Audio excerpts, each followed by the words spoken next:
र सबैजनालाई नमस्कार। आजको भिडियोमा विशेष गरी हजुरहरूको लागि कसरी हुन्छ घरमा फालिएको वेस्टलाई हजुरहरूले विभिन्न प्रयोजन हजुरहरूले चाहे त्यो जस्तो कीटनाशक औषधि पनि तपाईहरुले बनाउन सक्नुहुन्छ, अर्ग्यानिक औषधि। त्यति मात्र नभएर जुन यो जुन डिकम्पोजर जुन कागती हाम्रो कुहिएको छ, यो कुहिएको कागतीलाई चाहिँ हामीले यसैको OWDC चाहिँ बनाउने कोसिस पनि गरिरहेछौँ। र त्यति मात्र नभएर र जुन यो वेस्ट भएको चिजलाई अब हामीले एउटा क्यानमा चाहिँ राख्दैछौँ। क्यानमा यानि कि ड्रममा। यो ड्रममा करिब यो 3 महिनासम्म चाहिँ बस्ने गर्छ। यसमा हामीले बाहिरबाट कुनै पनि चिज मिसाउँदैनौँ। यसैमा आफैमा चाहिँ हामीले ब्याक्टेरिया उत्पादन गर्न खोजिरहेका छौँ। सायद यो अलिकति नयाँ विषय हुनसक्छ, त्यो कुरा मैले हजुरहरूलाई चाहिँ बुझाउन खोजिरहेको छु। अब जुन यो चिज छ, यो चिजलाई हामीले यतापट्टि राखेको जुन यो एउटा जुन ड्रम छ, यो ड्रममा चाहिँ हामीले राख्छौँ। राखिसकेपछि त्यसपछि अगाडिको प्रोसेस पनि मैले देखाउने छु। र यसरी हामीले यो क्यानमा चाहिँ राख्दैछौँ। यो करिब हामीले 3 महिनासम्म यसलाई चाहिँ यत्तिकै सडाउँछौँ। यो खासै बिग्रेको भन्दा पनि लगभग कतिपय सध्य पनि छ, कतिपय कुहिएको पनि छ। यो एउटा प्र्याक्टिकल जस्तै हो। हजुरहरूलाई पनि मैले इन्फर्मेसन दिन खोजिरहेको छु। सायद तपाईँलाई थाहा छ कि छैन, र यो पनि मेरो लागि एउटा नयाँ विषय हो। यो पनि हजुरहरूलाई जानकारी दिन चाहन्छु। जति पनि यो वेस्ट भएको छ, यसबाट नै हामीले चाहिँ एक किसिमको फ्रेगमेन्ट जुन चाहिँ बास्ना निस्किन्छ, त्यो बास्ना निस्किने चिज पनि बनाउँछौँ। र त्यति मात्र नभएर यसबाट चाहिँ हामीले अर्ग्यानिक मेन्युअर, लिक्विड मेन्युअर पनि बनाउन सक्छौँ। त्यसको ट्रायल प्रोसेसमा पनि छौँ। र त्यति मात्र नभएर अर्ग्यानिक पेस्टिसाइड्सको रूपमा पनि यसको केही पनि भाग हामीले युज गर्न सक्छौँ। त्यो मैले पछिको भिडियोहरूमा देखाउने छु।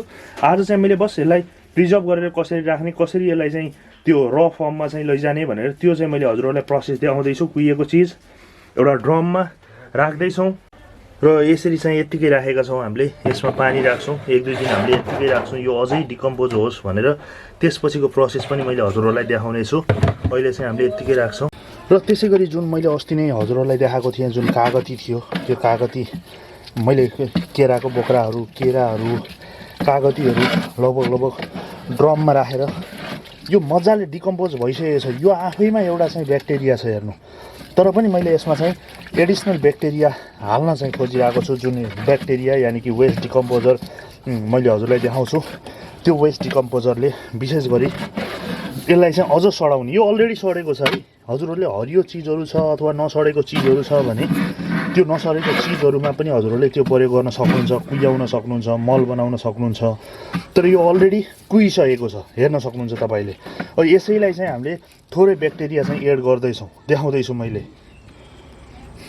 र जुन फालिएको जुन कुहिएको चिजमा छ, यो आफैमा चाहिँ एउटा वेस्ट डिकम्पोजरको ब्याक्टेरियाहरू यसमा बनिसकेको छ। तर पनि मैले यसमा चाहिँ के गरेको छु भन्दाखेरि यो वेस्ट डिकम्पोज अझ यसलाई सडाउने एक किसिमको चाहिँ जुन वेस्ट डिकम्पोजर फर्मुला छ है, त्यो चाहिँ अब यसमा मिसाउँदैछु। हजुरहरूले देख्न सक्नुहुन्छ यी पुरै। र यसले चाहिँ के गर्छ भन्दा यो पुरै जस्तो केही चिजहरू सडाउन छ भने नि सडाउनको लागि पनि हेल्प गर्छ।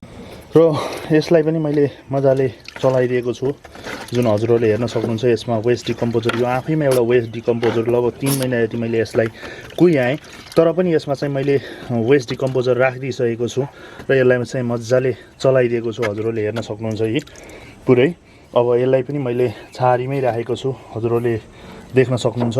र यसको रिजल्ट पनि मैले तपाईँहरूलाई देखाउने छु बिरुवाहरूमा हालेर। र यसलाई चाहिँ मैले अहिलेलाई कभर गरिदिएँ। र आउने दिनहरूमा यस्तै भिडियोहरू लिएर आउनेछु। आज चाहिँ म बिदा हुन्छु। हस्त, नमस्कार।